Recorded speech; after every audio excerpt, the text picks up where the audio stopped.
కాకినాడ జిల్లా సామర్లకోటలో అరుదైన తుంటి మార్పిడి శస్త్రచికిత్సను విజయవంతం చేశారు మెడికవర్ హాస్పిటల్స్ వైద్యులు. అత్యంత అరుదుగా కనిపించే డెవలప్మెంటల్ డిస్ప్లేసియా అనే ఈ రకమైన తుంటి సమస్యకు శస్త్రచికిత్స విజయవంతంగా పూర్తి చేసి జీవన శైలి పునరుద్ధరణకు దారి చూపించారు. అల్లూరి సీతారామరాజు జిల్లా రాజవొమ్మంగి మండలం కిండ్ర గ్రామానికి చెందిన సత్యనారాయణ అనే వ్యక్తి ప్రమాదవశాత్తు పడిపోవడంతో తుంటి ఎముకకు గాయమైంది. నడవలేని పరిస్థితిలో కాకినాడ మెడికవర్ హాస్పిటల్లో అడ్మిట్ అయ్యాడు. ప్రముఖ orthopedic surgeon doctor Arun Kumar పరీక్షించి పుట్టుకతోనే డెవలప్మెంటల్ డిస్ప్లేసియాగా తుంటి భాగంలో సమస్య ఉండడం గమనించారు. డాక్టర్ అరుణ్ కుమార్తో కూడిన వైద్య బృందం తుంటి మార్పిడి శస్త్రచికిత్స నిర్వహించి మరుసటి రోజే నిలబడేలా చేయడంలో విజయం సాధించారు. తనకు చేసిన వైద్యం పట్ల పేషెంట్ కుటుంబ సభ్యులు ఆనందం వ్యక్తం చేశారు.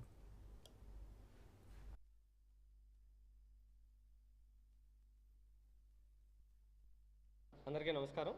నా పేరు కొడాలి అరుణ్ కుమార్. నేను మెడికవర్ హాస్పిటల్లో ఆర్థోపెడిషియన్గా పనిచేస్తున్నాను.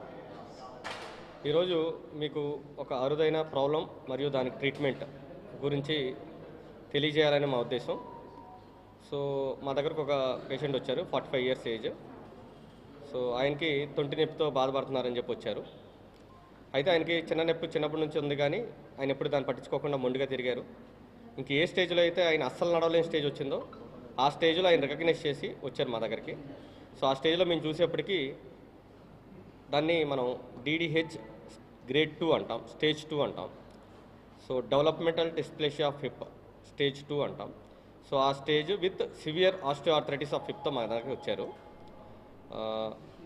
సో ఈ ప్రాబ్లంతో మన దగ్గరకు వచ్చేప్పటికి ఇంకా సివియర్ ఆస్టియోఆర్థరైటిక్ స్టేజ్లో మన దగ్గరకు వస్తే మనకి టోటల్ హిప్ రీప్లేస్మెంటే ఇక్కడ మెయిన్ మార్గం అవుతుంది. సో మనం ప్రోస్ అండ్ కాన్స్ అంటే ఆ సర్జరీలో ఉన్న ప్రాబ్లమ్స్ మంచి చెడు అన్నీ వాళ్ళకి ఎక్స్ప్లెయిన్ చేసి మనం టోటల్ హిప్ రీప్లేస్మెంట్ అనేది చేసాం. మరి ఈ టోటల్ హిప్ రీప్లేస్మెంట్ ఇలాంటి కేసుల్లో చేయడం అనేది చాలా కాంప్లికేటెడ్ సర్జరీ అది.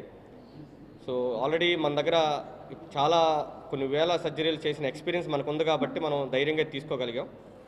దాంతోపాటు మాకు మెడికవర్ హాస్పిటల్లో ఉన్న స్పెషల్ స్టేటస్ ఏంటంటే మాకు ముగ్గురు ఆర్థోపెడిషియన్లు ఉన్నాం. డాక్టర్ సుదర్శన్, డాక్టర్ మాధవ్, నేను ముగ్గురం కలిపి చేస్తాం ఇలాంటి కాంప్లికేటెడ్ కేసెస్ ఏమైనా కానీ. సో దాంతోపాటు we have a very good critical care support. అంటే ఎనస్థీషియా ఇచ్చే డాక్టర్లు సెపరేట్గా ఉన్నారు, క్రిటికల్ కేర్ డాక్టర్లు సెపరేట్గా ఉన్నారు.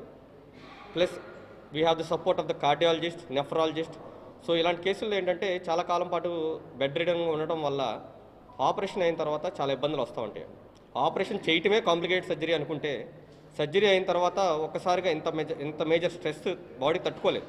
ఎందుకంటే నడవటం అనేది చాలా తగ్గిపోతుంది కాబట్టి హార్ట్కి ఆ ప్రెషర్ తీసుకోలేదు, ఆ స్ట్రెస్ని తీసుకోలేదన్నమాట. సో ఆ టైంలో heart rates up and down అవ్వటం, ఒక్కొక్కసారి మనం ఇచ్చిన ఇంజెక్షన్స్కి ఒకసారి అక్యూట్ కిడ్నీ ఇంజరీ అని రావటం,